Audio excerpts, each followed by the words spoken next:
Hello everyone, it's Tarrmu, and today we'll be talking about the Summer Games Fest that happened earlier. So overall, I can see that many people are feeling mixed on this, and overall for me personally, I feel like it was a decent showing of games, but I feel like there's an elephant in the room that needs to be discussed when thinking about the Summer Games Fest, and that's the absence of E3 in June. This once upon a time that was this big era where we'd always get these big blockbuster AAA games and games that would be coming out within the year or the following year. Now, given how AAA development is and that things take 5 years, we're getting like a slower cadence of these types of games, and with the lack of E3, we don't have that Christmas in June that we used to, where all these big blockbuster titles will be announced. It's clear that Jeff Keighley is trying to be a stand-in Santa for us, signing and organizing many of these events and trying to get different publishers and people to rock up and reveal their games, but Summer Games Fest is clearly not on the same caliber of E3, and I don't think in any way it really is trying to be. Hence why Jeff numerous times prior to this event has tried to make sure that fans' expectations were in check. But with that being said, the overall experience of Summer Games Fest, I think with the right expectations, was a good showing. I think it had like a bunch of really cool indie titles that I think were there that were really interesting. I think from the AAA lens, it did show us some games that we've seen, but there could have been a bit of a stronger presence there. I think that it was overall, if you're looking for that big showcase to really get us excited and hyped, yeah, I think in many ways it was considered a letdown, but I think it shined a light on a lot of interesting areas of the industry. We saw a lot of studios start up, we saw a lot of studios being announced at this conference, as well as a lot of indie games and games developed by single people, and I think that that is a great feat, and it's great that Jeff is shining a light on these types of things. Overall, this video is going to be my opinion, my thoughts and takeaways from this event. So yeah, opinion alert warning, but this is now getting into my thoughts for the conference and many of the things that stood out. The first one is this game called Neva. It came from the creators of Gris. It has a stunning art style and it's sure to have a phenomenal soundtrack too, if Gris is anything to go off. The game looks really just incredible, and I'm keen to just get my hands on this and play it as someone who really enjoyed playing Gris. There is a lot of interesting similar looking kind of mechanics and styles with how things are with this game, and I'm just keen to see. It looks a bit more action focused, so I'm keen to see how that gets incorporated, as Gris was a lot more about using your voice rather than using a sword. The next game that we saw that really stood out to me was Metaphor Refantasio. So we saw this game a bunch recently, and that's coming out later this year, but this game continues to impress me. But what they showed today was not really anything too crazy, but I'm really excited for this game, and I just thought I'd bring it up again because I love Atlus's games a lot, and any excuse to talk about anything in the realm of Atlus,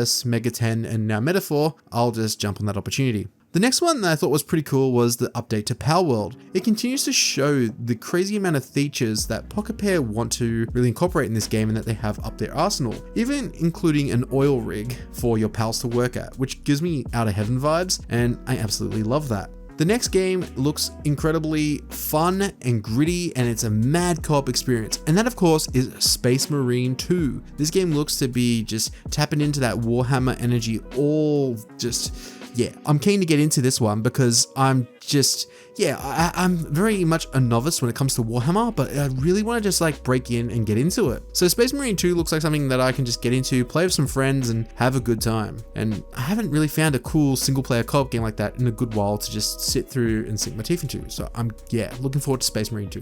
The next one is Sonic X Shadow Generations. This looks to be adding some new characters and levels to one of the most beloved Sonic games of recent memory, Sonic Generations, and it does look to be fun and a great time, and I'm really keen to just check this out and get into it at some point. I'm not the biggest Sonic guy, but I remember growing up playing the old Sega Genesis ones, and that was good fun. So yeah, jumping back into Generations, it looks like it relives many of the highlights of the series, and also, yeah, we'll be having some new levels here.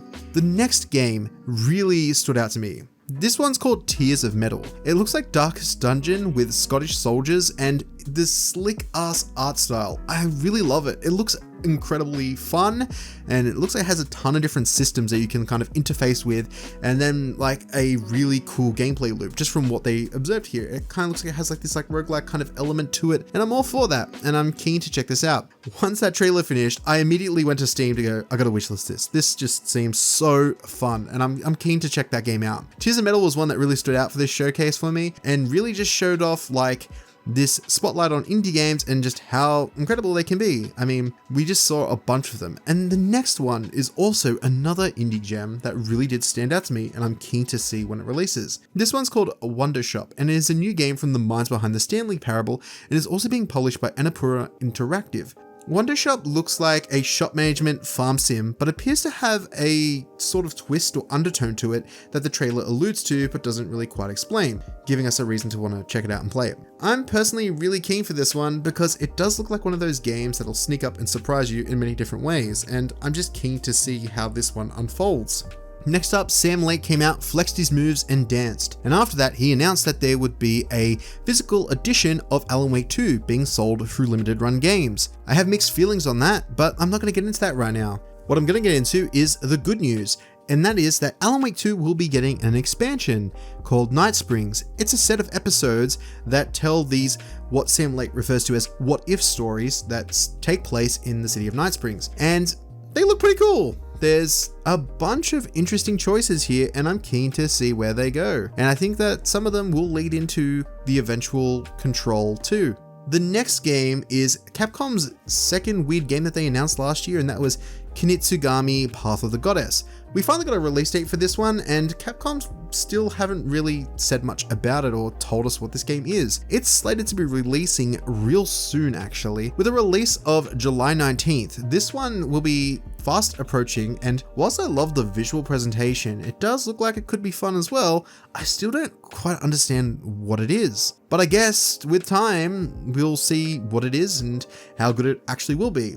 My guess is that Capcom will talk more about the gameplay systems for this one at their own showcase that they'll hold later on in the month. Next up, Star Wars Outlaws got a trailer saying that they'll have a gameplay reveal at their upcoming Ubisoft Forward, so we'll touch base on that in a future video. The next game that really stood out to me was Hyper Light Breaker, which is the sequel to the critically acclaimed indie gem Hyper Light Drifter. And it is looking absolutely amazing. I really love the visual flair, and the fact that this one's co-op looks like it'll be a cool game to just jump in with your friends. I'm really loving the art style. I'm really just digging this game all in all for what it is, and it's a shame to admit this, but I haven't been able to cross Hyper Light Drifter off my backlog yet, but this is more or less just making me want to cross it off ASAP. This game, like, Hyper Light Drifter looks amazing, but Breaker looks, yeah, it looks incredible too, and I'm just keen to get up to date and play both of these games sometime this year. And for those who are interested with Hyper Light Breaker, it goes into early access later this year. The last game that piqued my interest was the game that they closed the show out with, Phantom Blade Zero, which we've seen in the past, but we got a bit more information on today and we got another trailer. So we got to see more of this game, and whilst it does look amazing, I would like to see more consistent like gameplay, like a 10-minute segment or something, because it does look fun, but I still don't entirely know what exactly this is. Is it going to have some like Souls-like elements? Is it a hack and slash? Like, it looks like it has a mixture of those, or it could go either way, but I still don't fully quite understand what it is. And maybe that's just ignorance on my part for not really following this game super intensely, and if so, feel free to let me know in the comments. But we'll be getting a chance to look more at it, and if you go to any of these recent events like Gamescom or Tokyo Game Show, you'll be able to play this game hands-on this year. Unfortunately, there is still no release date for this one, which is kind of weird for a game that'll be closing out the show. They didn't even give us like a soft 2025 release. They just kind of gave us a bunch of times where people can pick up and play this one. So I guess it's a matter of time when we'll get to see people's opinions on this, but overall we still don't know when the full game will be releasing. But it does look like it will be a fun game, and I'm keen to check it out when it does come out.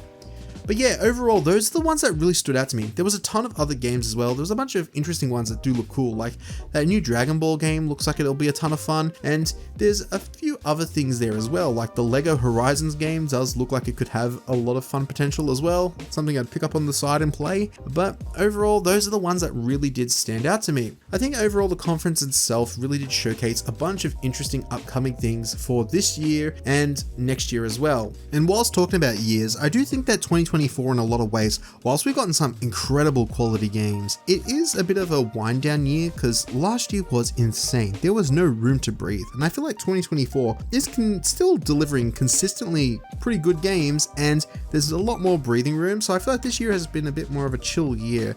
And then when I'm looking at the calendar for next year, it's looking like it's about to just ramp up a lot more, and yeah, it's going to be a bit more chaotic. So I think like this downtime and these games that are announced and these ones that could be like hidden gems and surprises really can just make 2024 another great year, and one that I think will be a bit of a breather in between the year that was 2023 and the year that's shaping up to be 2025. But that's just my opinion, and yeah, let me know how you feel about this conference. Let me know if you enjoyed it or if you think it could have been better, and if you didn't enjoy it, what do you think they can do to really make this conference better?